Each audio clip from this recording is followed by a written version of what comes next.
Hello दोस्तों, physics classes में आपका स्वागत है। आज मैं एक क्लास 11th का सबसे इम्पॉर्टेंट हेडिंग बताने जा रहा हूँ, जिसे प्रक्षेप गति कहते हैं।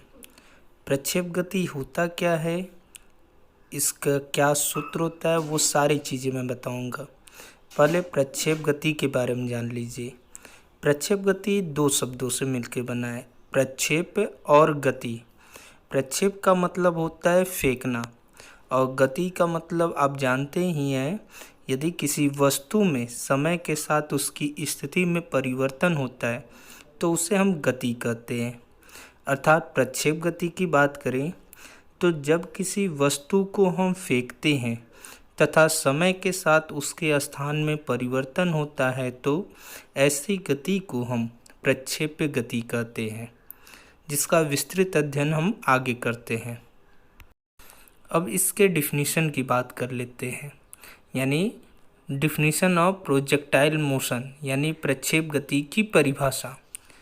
जब किसी पिंड को ऊर्ध्वाधर से भिन्न दिशा अर्थात क्षैतिज से किसी कोण पर हम किसी पिंड को फेंकते हैं तो पिंड जिस वक्र पथ पर गुरुत्वाकर्षण बल के अधीन गति करता है तो उसकी गति को हम प्रक्षेप गति कहते हैं। प्रक्षेप गति में वायु का जो प्रतिरोध बल लगता है उसे हम शून्य या नगण्य मानते हैं। अब इसे हम चित्र की सहायता समझते हैं। इसमें दो अक्ष लेते हैं, एक्स अक्ष और वाई अक्ष, क्योंकि प्रक्षेप गति जो होता है वो द्विविमीय तल में गति करता है। हम कोई पिंड लेते हैं जिसे बिंदु O से क्षैतिज के साथ थीटा कोण बनाते हुए u वेग से फेंकते हैं तो वह कर्व के रूप में गति करता है। यहाँ पे जो u खींचा गया लाइन वो उस वक्र पर स्पर्श रेखा खींचा गया है। इस पिंड पे जो हमारा जो गति कर रहा है वक्र पथ पे, उस पे जो कार्य करने वाला गुरुत्वीय त्वरण है वो नीचे की तरफ कार्य करता है, इसलिए g का मान नेगेटिव लिया गया है। अब यहाँ पे जो हमारा वेग है u, उसे हम दो घटकों में वियोजित कर देते हैं। वियोजन कैसे होता है वो चीज़ हम आगे बताएंगे। यहाँ पर एक चीज़ और जानने की आवश्यकता है।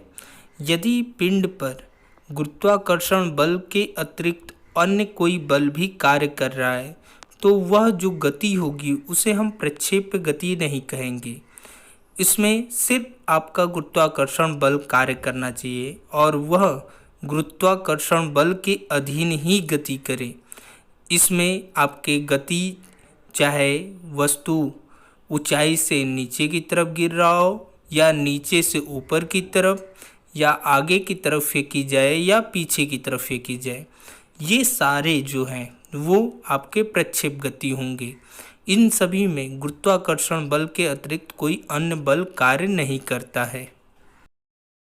जैसे मान लीजिए कोई गेंद है, अगर वो समतल पे लुढ़क रहा है तो यह प्रक्षेप गति का एग्जाम्पल नहीं होगा, क्योंकि इस लुढ़कते हुए पिंड पर एक सड़क द्वारा घर्षण बल कार्य करता है, जिसके कारण यह प्रक्षेप गति न हो करके स्पर्श रेखीय गति होता है। अब इसके उदाहरण की बात कर लेते हैं। अब इसके उदाहरण में जैसे हम छत पे खड़े हैं और किसी गेंद को फेंकते हैं तो वह वक्र के रूप में गति करता है, तो ये गति प्रक्षेप गति होती है। और भी बहुत सारे एग्जाम्पल है, जैसे हवाई जहाज से गिराया गया बम, तोप से छूटे हुए गोलों की गति, भाला फेंकने यानी जैवलिन थ्रो में जो भाले की गति होती है वो, बल्ले से मारे गए गेंद की गति, एक समान विद्युत क्षेत्र में उसके लंबवत प्रवेश करने वाले किसी आवेशित कण की गति आदि प्रक्षेप गति के ही उदाहरण हैं। और भी बहुत सारे एग्जाम्पल है, जैसे आपका डिस्कस लिया जाता है, और भी बहुत सारे हैं। अब हम बात करते हैं प्रक्षेप का पथ।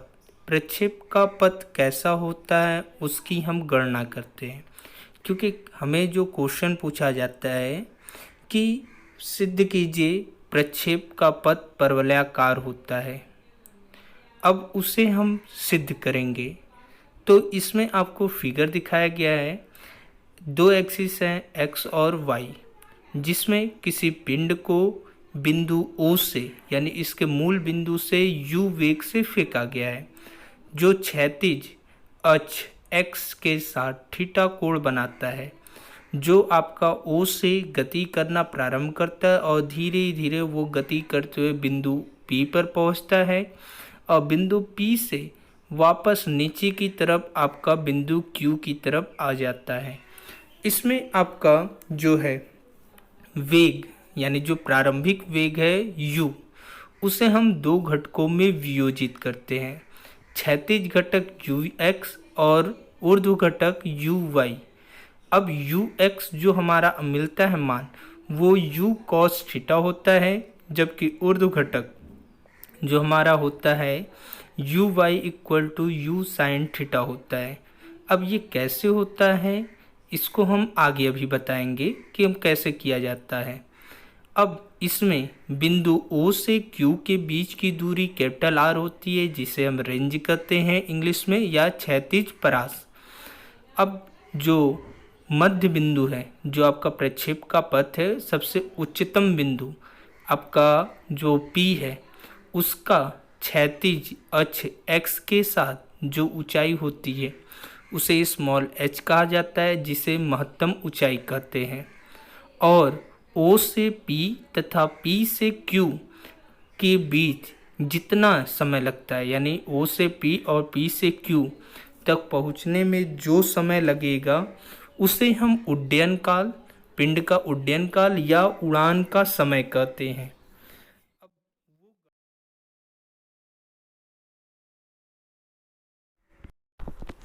अब हम किसी भी सदिश को दो घटकों में कैसे वियोजित करते हैं उसकी गणना करते हैं।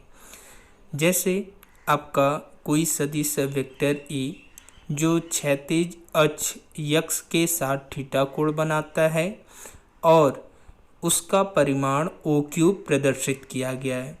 इसमें बिंदु Q से x अक्ष और y अक्ष पर हम लंब डालते हैं QP और QR, जिनके मान को हम AY तथा AX क्रमशः दिखाए हैं।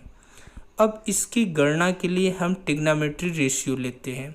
इसमें आपका त्रिभुज OPQ लेते हैं, तो समकोण त्रिभुज OPQ से cos थीटा लेते हैं। cos थीटा बराबर हम जानते हैं आधार बटे कर्ण होता है। तो इसमें त्रिभुज में आधार आपका OP है और कर्ण OQ है, तो आपका cos थीटा बराबर हो जाएगा OP बटे OQ। OP का जो परिमाण है वो AX माना गया है और OQ का जो परिमाण है वो A है, तो cos थीटा बराबर AX बटे A हो जाएगा। अतः AX की जब वैल्यू करेंगे तो जो A इधर डिवाइड हो रहा है वो इधर जाकर मल्टीप्लाई हो जाएगा। AX बराबर A into cos theta. Same उसी तरीके से साइन थीटा से हम लेते हैं। साइन थीटा बराबर लंब बटे कर्ण होता है, तो लंब आपका PQ और कर्ण OQ। PQ की वैल्यू आपका AY और OQ की वैल्यू A है, तो AY equal to A sine theta होगा, जो आपका आगे उसमें यूज किया गया है। ये जो फिगर है और डेरिवेशन है, ये आपका उस प्रक्षेप गति में प्रयोग नहीं होता है। ये आपको मैं समझाने के लिए अलग से इसमें वीडियो में डाला हुआ हूँ, इसलिए आप इसको प्रक्षेप गति के डेरिवेशन में आप नहीं करेंगे, बस समझने के लिए करेंगे। जैसा कि पीछे चित्र में समझाया गया कि किसी सदिश का हम वियोजन कैसे करते हैं उसका अध्ययन कर चुके हैं। अब यहाँ पे हमारा जो प्रारंभिक वेग है वो भी एक सदिश राशि है, जिसे हम दो घटकों में वियोजित करते हैं सेम उसी तरीके से। तो हमारा जो क्षैतिज घटक ux का मान मिलता है वो u cos थीटा मिलता है, और ऊर्ध्व घटक का जो मान uy होता है वो u sin थीटा मिलता है। अब ये दोनों मान क्षैतिज घटक और ऊर्ध्व घटक के जो मान हैं इसका सूत्र के निगमन में प्रयोग किया गया है, इसलिए आपको ये याद रखना है। जब पिंड आपका गति करता है तो उसका वेग u होता है, प्रारंभिक वेग u होता है। लेकिन जैसे जैसे वो आगे बढ़ता है तो उसके वेग के मान में परिवर्तन होता है, तो मान बदल जाता है, जिसे हम v से प्रदर्शित करते हैं।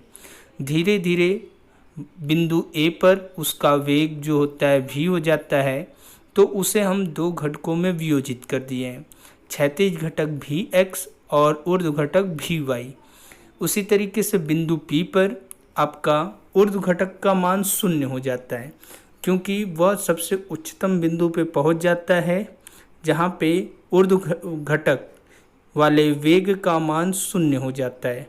तो बिंदु P पर सिर्फ क्षैतिज वेग मिलता है जो vx होता है। जब पिंड बिंदु P से नीचे की तरफ गति करता है तो उसका वेग पुनः बदल जाता है। क्षैतिज वेग जो vx है वो आपका x अक्ष के समांतर ही रहता है, जबकि ऊर्ध्व घटक vy का जो मान है पहले जो आधे पार्ट में था ऊपर की तरफ था, अब इसमें नीचे की तरफ होगा। उसी तरीके से आपका नीचे ले लेंगे आपका वियोजन। अब आते हैं डेरिवेशन कैसे किया जाएगा वो चीज़ समझते हैं। चित्र के द्वारा हमें बताया गया है कि क्षैतिज घटक ux बराबर u cos थीटा है तथा ऊर्ध्व घटक uy बराबर u sin थीटा है। चूँकि पिंड को जब प्रक्षेपित करते हैं यानी फेंकते हैं तो वह गुरुत्वीय त्वरण स्मॉल g के अंतर्गत गति करता है। चूँकि g का मान हर जगह स्थिर होता है, अतः यह सदैव नीचे की तरफ कार्य करता है। यानी जब पिंड ऊपर की ओर गति करता है तो उस गति के विरोध में स्मॉल g जो त्वरण है वह नीचे की तरफ कार्य करता है, किंतु पिंड का जो क्षैतिज दिशा में विस्थापन होता है उस पर g का कोई प्रभाव नहीं पड़ता है। अगर वायु का जो प्रतिरोध है वो नगण्य हो तो पूरी गति के दौरान जो क्षैतिज वेग है ux का मान अपरिवर्तित रहेगा, किंतु ऊर्ध्व घटक जो आपका है uy का मान है वो गुरुत्वीय त्वरण स्मॉल g के कारण निरंतर बदलता रहता है। अतः पिंड का क्षैतिज दिशा में वेग ux बराबर u cos थीटा। चूँकि क्षैतिज दिशा में जो गुरुत्वीय त्वरण है वह बदलता नहीं है, अतः जो आपका ax होगा वो 0 होगा, जबकि ऊर्ध्वाधर दिशा में जो आपका गति का प्रारंभिक वेग है वो uy है जो u sin थीटा है, और जो त्वरण है ay इक्वल टू -g होगा।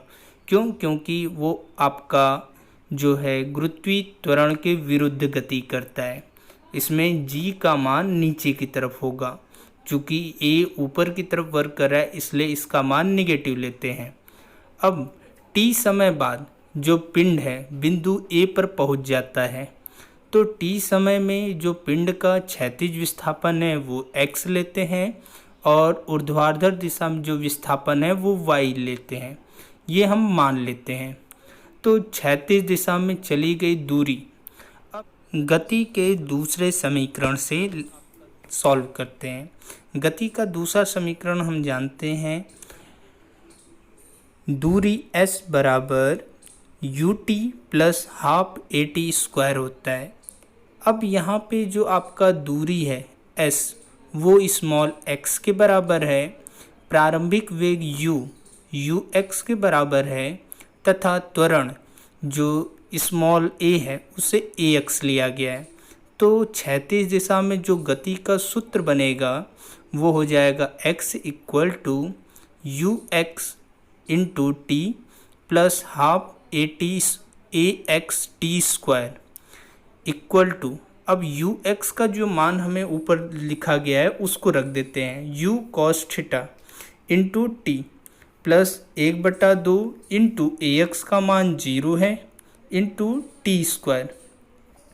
तो हम सॉल्व करेंगे, 0 का जब टी स्क्वायर और 1/2 में गुणा करेंगे तो उसका मान 0 हो जाएगा, जिसे हम हटा देते हैं।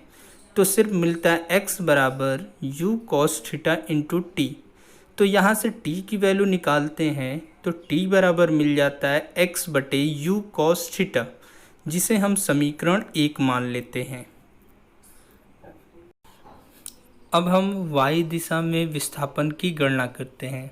तो y दिशा में विस्थापन निकालने के लिए भी गति का दूसरा समीकरण ही प्रयोग करते हैं, जो हमारा सूत्र होता है s equal to u t plus half a t square.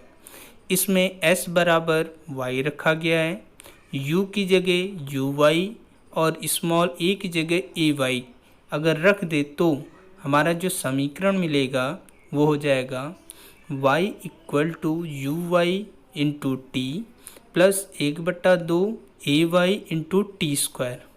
और हम जानते हैं ऊपर से यू वाई जो बराबर है वो यू साइन थीटा के है तथा ए वाई बराबर माइनस जी है, जिसका मान अगर रख दें तो हमारा मिलता है y equal to u sine theta into t minus 1/2 g t square.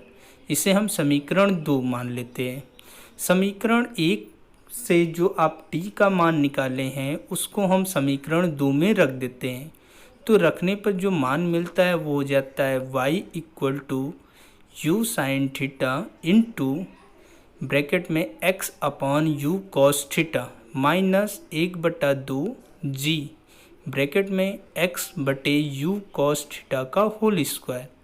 अब यहाँ पे जो पहले पार्ट में है u sine theta into x upon you cos theta, इसमें u से u कैंसिल हो जाता है और साइन थीटा बटे कॉस थीटा का जो मान होता है वो टेन थीटा हो जाता है। और दूसरे पार्ट में जो x upon you cos theta का होल स्क्वायर है वो अलग अलग वर्ग हो जाता है, यानी एक्स स्क्वायर बटे U square cos square theta.